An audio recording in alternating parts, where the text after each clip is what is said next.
So you have a business? Yes, I have easyplant.com.au, which is an online business which I've developed from scratch.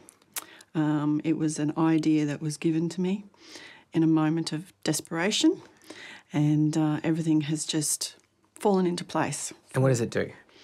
It's an online business that provides planted garden bed plans. So they come with a full plant selection within a garden bed area, and you can use them to then install in your own time, do it yourself. So it's for the DIY gardener. Oh, beautiful. So it's never been done before. We've gone through a patenting process, spent a lot of money, put a lot of money into it, a lot of time. It's been 3 years, 2.5 years in the making. And yeah, we're just sort of, I think, getting tired and just wondering whether we are moving in the right direction. But Right. So is that your first question? Are you moving in the right direction? Am I on a good thing? It feels like a good thing, Right. but maybe it's just getting impatient.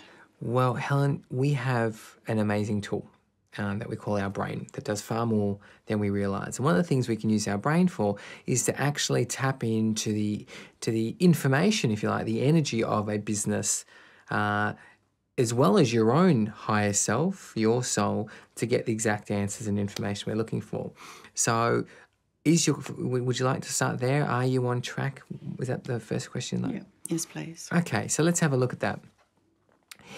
There's a yes and a no. There's a yes and a no is coming up as the answer. And let's see why. You're putting way too much effort into it for not enough reward, which I'm sure you're like, yeah, that's right. Which is why I'm thinking we're moving in the wrong direction. Yeah, that's right. So that's the first thing. But you got to go, well, where should my effort be, or how much should my effort be? So let's see where the right answer is there. Let's see. You need in a business that you're getting a proportionate amount of not only income, but of satisfaction for everything that you're doing, right? That's just got to be, that's coming from your all-knowing self to you, so you understand that if I'm to invest time and effort in, there's got to be a reward for it. Equal, proportionate reward, whether that's financial, whether that's joy, fulfillment, whatever, it's got to be happening. Right? It's very important for you to know that. That is going to be your rule of thumb from now on. All right? Yeah. So the next thing you need to know about that is, well, the question coming back to you is, how many days could you say that's happened in the last few years of running your business? Most of the time I do feel that way. I think I just fight with this constant, am I up for it? Am I doing the right thing? And I think if I didn't have that doubt and that worry, I think I could enjoy it more. But it's like every day I do the work I love. That's why I know I'm passionate about this work. I found this work and felt very blessed that I found it. But I can't seem to enjoy it now because there's all this other stuff. And I'm being stretched, conquering fears, overcoming stuff. Let me tell you what's being shown to me as creating that reality that you're experiencing. And this might come as a little bit of a shock to you, but despite your outward enthusiasm and motivation to make this work, do you know inside you actually doubt it as a concept? Yeah, I know. Yep. I'm not convinced yet. Yeah, you're not convinced. And that's what you're pushing up against. I'm not even convinced. How are they going to be convinced? And that is the single biggest roadblock in you growing your business. Okay? Yeah. So I can have a look at whether you should be convinced or what's the truth, if you like. We'll have a look there for you. I'm getting the message that you don't necessarily want to go there now. Why? Because I don't want to know the answer? So it's not a great concept. No one said that. Okay. That's not the message. The message, it's, do you want to go there? Yeah. You sure? Yeah. Okay, I've got witnesses. Don't reduce me to tears. No. Okay. All right. Okay, let's see. There. Take you there. Okay. When you were a young girl, did you sit under your tree with your doll and go, someday I wish I was selling plant plans on the internet? No. No. What did you dream of? I couldn't tell you. You want to love it, okay? You want to be in love with it, but you're just plain and simply not in love with it. And unless you're in love with it, it's like you don't marry someone, well, hopefully, you don't marry someone you're not in love with. Thankfully. Right? A lot of people do. Yeah, I know. Right? Yeah. You don't marry someone you're not in love with. Why would you be intimately married to a business that you're not in love with? Because it was given to me, and I feel like this was the road to travel. I was really You shouldn't unwell. reject gifts. Exactly. And because I felt that, everything fell into place, like unbelievably. You know, I've had Ross River fever, ended up with chronic fatigue, fibromyalgia, spent a whole day just not very happy, just sitting because I was so unwell. Had the time to sit, which I know the universe does. That's right. So was made to sit, and it literally plopped into my head.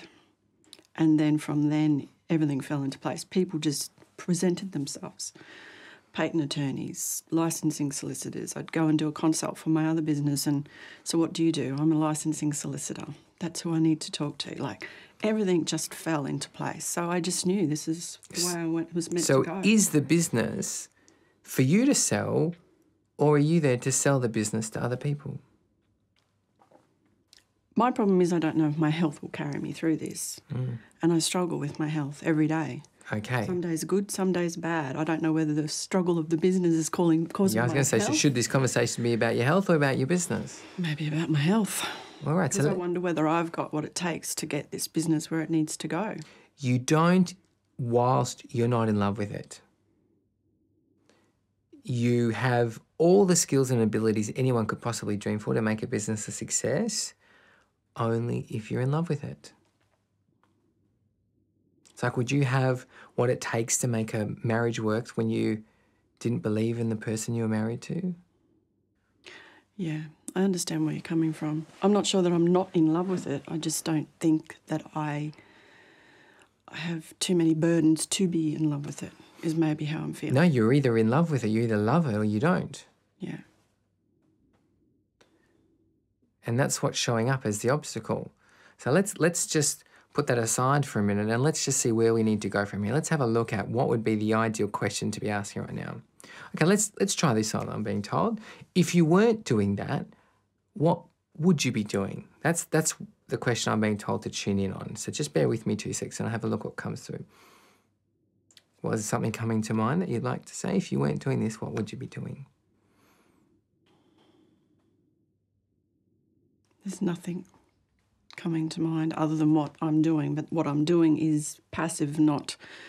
I'm a garden designer. I was garden designing, consulting, going to people's properties, and I loved it. I used to come home often and say, I'd do it for nothing. I don't need to be paid. I love it. But I can't do that anymore because of my health. So this was a way of being passive, but still getting to do what I love, sitting in front But you're not loving it. No, I'm not loving it because I don't know whether I'm up for what I've created. Your body, what you need to know is, Helen, your body comes to life when you love something. Yeah. It doesn't diminish or deteriorate when you're loving something. Yeah. Right? So there's a couple of things your higher self is wanting me to kind of show you around there. So you said you love designing gardens. Okay? So you've gone from designing gardens to selling plans. Yeah. Well, she's showing me there's a middle ground there that you skipped. You're going from that one all the way over to that one. This one, you love the idea of, but it doesn't require what that one required. It didn't require that connection with people. It didn't require connection with nature, which is what you love, does it? So it's void. Yeah. A great idea on paper. Yeah. But this one over here is what you really love. But she's showing me there's a middle ground. She's saying you're very wise not to be staying in that. It's very, very draining. Yeah. And it's not where your future path lies, she's showing. What she's saying was, what if you accumulated the smarts from that and the smarts from that? Who would you teach that to? Who would you show that to? What would be possible then? Okay. So bridging those two together, getting that world and this world, that is where your purpose exists. Educating people about nature, how the ecosystems work, how to facilitate an ecosystem, how to keep things alive and growing and building. And that's the other thing I do is I do a lot of voluntary work at my son's school. And I love it. I love doing that too. Again, my health doesn't support me in that either. But, and with the online website, we have a schools gardening grant. So we're giving a school in the southeast Queensland region $1,000 towards sustainability environmental studies. And it's fabulous. And it's been exciting to be involved in that and to be able to do that from the business point of view. It's very superficial for you to sell this stuff. Okay, it's very shallow. It doesn't hit the core of you. It's not soulful, if you like. It's not enough soulful. Yeah. What your higher self is showing me is that if you took all your experience from over there and all your beautiful plans that you've created and you started teaching that, combining it in an interactive format where everyone's learning and asking you questions, you're not actually doing all the hard work, you'll get an immense joy out of that and you'll have a lot of people knocking at your door. Yeah. Does that make sense? It does. It's just getting the confidence to do it. Okay, so that's another question. So where do you get the confidence to do it? How did people respond to you when you did the other gardening the first time? Yeah, very well. Very well. So why would it be any less than that? Again, it's that. It always comes back to my health. Okay, so let's have a quick look at that. Is Helen's health a block in this? All right, I'm being shy. Let's just put that aside. Tell me what health issues you're dealing with. I have exhausted adrenal glands that I've... All right, let's stop there, one at a time. Okay, so we can just check in. We can say, why do you have exhausted adrenal glands? Okay, because you're flogging a dead horse. That's why you've got exhausted adrenal glands. Yeah. All right? I'm the dead horse. No, something that you don't have passion for is the dead horse. But this has been going on for years. The adrenal gland's been going on for 20 years. Yeah, because you move on to things that you don't have passion for. Right. Okay. It's a pattern because you feel if they're given to you, you should accept them. If other people think they're good, you should think they're good. Yes? Yeah. Right. But instead of stopping long enough to go, actually, what drives me, what fills me with joy, you go excited by an idea. You know, you need to spend more time with it and go, well, actually, yeah, it's a good idea, but let's try that idea on and let's see, am I fulfilled by that? A lot of people hurry into business things because they look like they're a great idea. Yeah.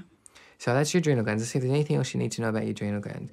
You need far more sleep, far more water, and you need to stop being available for everyone in your life. Okay? Every time someone's got a meltdown, you come to their aid, they come knocking on your door. Yeah. That's another big reason. Another thing, you know, anywhere where you're exerting yourself and you're not getting that feedback back, that food back, this is not good for you. Yeah. Remember, the very first thing your higher self said at this beginning of this conversation is you've got to be getting an equal amount out of every input. Yeah. That is like currently in your life, the guiding principle. Every time someone nags you, I need help, are you getting an equal amount back from helping that person? No, you're being drained. Yeah. Okay? So they're the key things why your adrenals are absolutely exhausted. So more sleep, more water, stop being at everyone's beck and call. Mm-hmm. What's the next health problem? Chronic fatigue, which is an offset of that. Well, let's have a look if there's anything more in that. Chronic fatigue, pretty much exactly the same thing. There's something else. There's a partner in your life who he feels to me he's wandering aimlessly. Mm-hmm. Yep. Mm-hmm. Very exhausting for you because you're worried about where that's going to go. Right? That's where a lot of the fatigue is coming from. This thought of, is he going to be okay? Is he going to do something silly? Where's this going to take the family? That preoccupation brings you to your knees. Okay. All right. Next health issue. the fibromyalgia, which comes hand in hand. It's the chronic fatigue. It's the lack of brain function. Okay. It's the lack of memory, and that's what scares me about doing all that teaching. I love giving that, but then I have days where I just can't think, so then I think I can't do it. You're looking at things out of sequence. You're going, I can't do all that stuff because of my health. And the way you really need to be looking at that is, what do I really want to be doing? Because when you really want to be doing it and you start going, well, I don't want to be doing that, and I don't want to be doing that, and I don't want to be doing that, your health goes fine. I'm all good. Then I can give it to something that I really want. All right? So you need to be, it really feels if you could take 3 or 4 days off and just spend the time going, writing down what isn't working for me in my life, and start putting a cross next to that and going, how do I stop that from occurring or reoccurring in my life? Because they're the things that are completely sapping everything from you. So by the time you do get to this business, you're wiped. And then you're dealing with, but I don't know if I really believe in this. So your energies are being pulled in every direction. Yeah. So it feels like the next thing is you'd like some help in how to make the next steps into what's going to work. Is that right? Because I need to earn some money. Yeah, of course. There's financial stress. I'm being there shown too. there's opportunities for money everywhere around you right now. Okay, so let's have a look at where they are. Let's have a look. How many people have you sold your plans to? Not many. How many? 5 at the most. 5. Okay, cool. All right, 3 out of those 5 would take you up on more training. I'm being shown. All right, so getting back in touch with these guys and saying, hey, I'm running a program. Are they within a local area to you? Yes. Yes. All right, so that's 3 out of 5 I'm seeing will take you up on doing extra training. How to love and look after your garden. Okay. All right? That's the first area where there's money. Let's see where there's money for you. Selling that business to somebody else. There's money there for you. Yeah. Right? Yeah. And let's see, is there anything immediately in your environment to sell it to? Feels like you know exactly who to sell it to. Have a look there. Feels like you know exactly. Bunnings. Well. Maybe. Who knows? Feels like it's private. Not for this interview. Right. For you to think about yourself. All right? So there's money there, and that will kickstart you going, and it feels whoever you sell it to will hire you to do all this training as well. Okay. All right, let's see if there's anything else there for you. No, you're great. You're good? Oh, good. Any last questions? Will I ever gain good health again?